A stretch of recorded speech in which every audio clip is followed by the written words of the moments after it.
Ante todo, un saludo para todos ustedes. Les deseo que estén bien de salud, que la familia esté bien y que ustedes estén bien.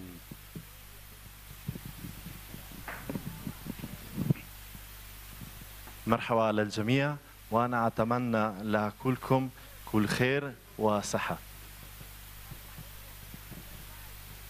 Estoy muy contento de visitarlos y veo que ustedes en el corazón tienen muchas cosas y ojalá el buen Dios conceda todo lo que están deseando. أنا كتير مبسوط أن أكون هون ما بينكم، وأنا أشوف كمان إنه في قلبكم يوجد كتير أشياء، فأنا أريد أن أقول لكم أن أنا معكم. Me dijeron que quieren cantar, ¿es verdad? قالوا لي أنكم سوف ترتلوا تغنوا sí, que van a cantar.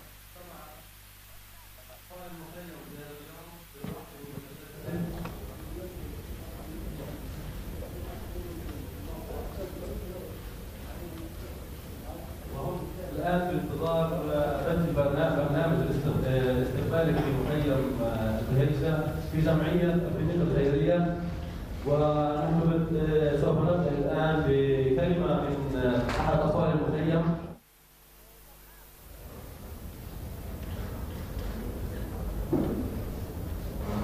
ومن ثم أغنيتين لترحيب القدس.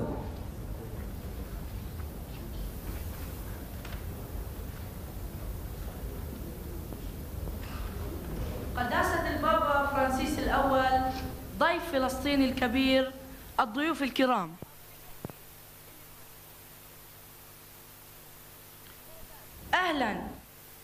أهلا بكم في مدينة الميلاد، أرض الرسالات السماوية بأرقى مشاعر الإنسان، تلك التي تولد في غمرة الألم والمعاناة في المخيم. نستقبلكم مرحبين بكم. نحن الفلسطينيون مسيحيون ومسلمون المؤمنون بالله الواحد خالق الكون والإنسان، من خلقنا في هذه الأرض لا لنختصم ونقتتل، بل لنتعارف ولنتحاب.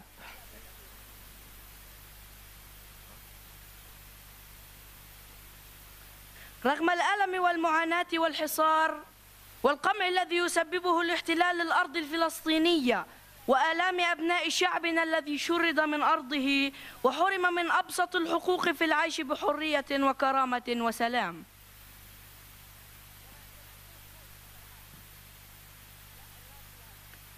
ضيف فلسطين الكبير، نحن أطفال فلسطين لم نفقد الأمل بعد، ونرى في لفتتكم الكريمة بزيارة المخيم ما يعزز إيماننا وثقتنا بالحصول على حقنا وشعبنا في العيش بسلام هنا على أرض الرسالات السماوية.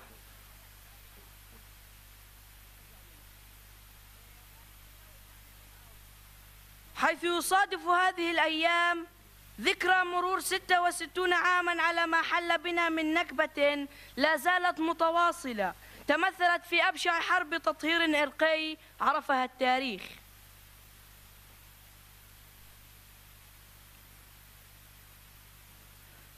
وفي ظل احتلال يعتبر خطيئة ضد الله والإنسان، وأنه يحرم الفلسطيني حقوقه الأساسية التي منحها إياه الله حتى حقه في أداء الشعائر الدينية.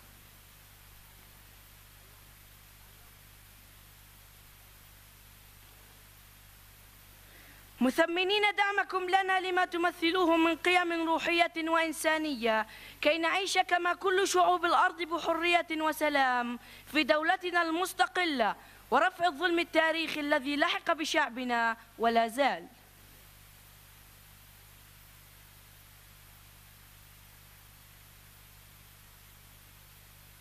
فهذه الأرض المقدسة التي تبحث عن خلاصها من التشرد والنسيان وويلات الحروب وظلم الاحتلال بحاجة ماسة إليكم وإلى صلواتكم وإلى جهودكم.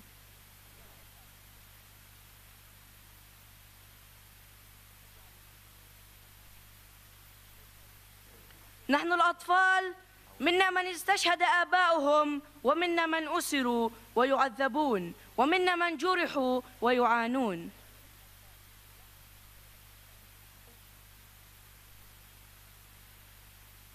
نستصرخ بحضوركم ضمير الإنسان أينما وجد لإنقاذ حياة أسرانا المضربين عن الطعام وإخوتنا في مخيم اليرموك، فما أكثر الحديث عن السلام، وجاء في الكتاب المقدس يقولون: سلام سلام ولا سلام.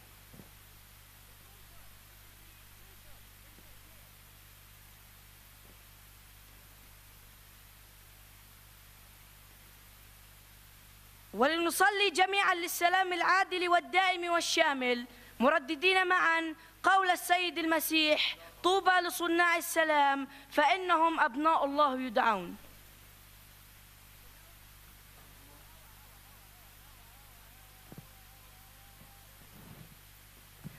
Caro Papa Francesco, siamo i figli della Palestina. Da 66 anni i nostri genitori subiscono l'occupazione. Abbiamo aperto i nostri occhi sotto questa occupazione e abbiamo visto la Nakba negli occhi dei nostri nonni. E quando hanno lasciato questo mondo, vogliamo dire al mondo: basta sofferenze e umiliazioni. قداسة البابا، نهديك أغنية من أطفال المخيم نتحدث بها عن السلام والمحبة.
سعادة البابا، اسمح لنا أن نقدم لكم هدية تذكارية من أطفال مخيمات فلسطين، وهي عبارة عن بطاقة تموين خاصة بالفقراء من أبناء شعبنا، وهي من عمل وتطريز أمهاتنا الفلسطينيات.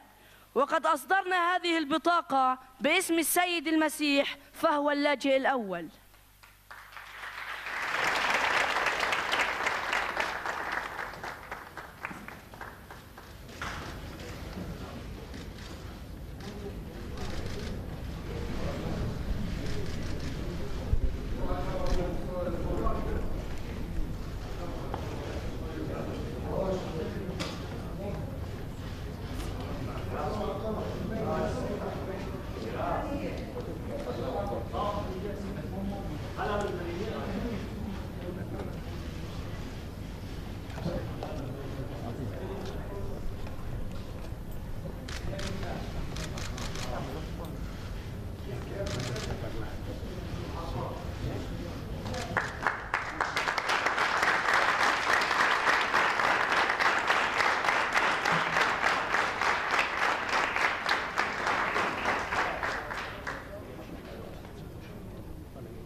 Te agradezco los cantos muy bellos.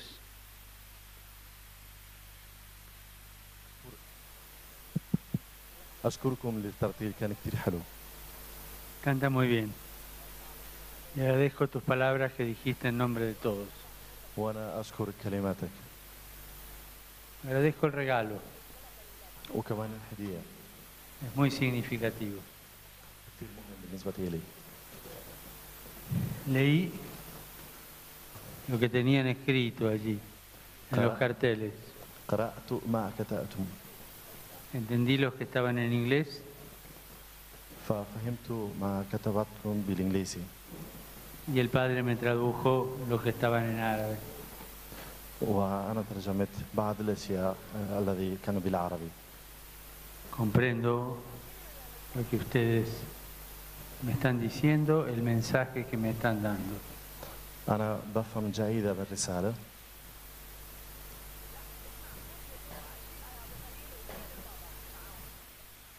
No dejen nunca que el pasado les determine la vida.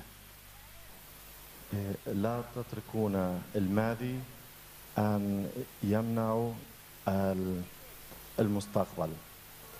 Miren siempre adelante. شوفوا دائما إلى المستقبل. Trabajen y luchen por lograr las cosas que ustedes quieren. اشتغلوا حتى كلكم جميعا تنجحوا فيما أنتم تريدون. Pero sepan una cosa, que la violencia no se vence con la violencia. فشيء كتير مهم، العنف ما في طريقة ينجح العنف مع العنف.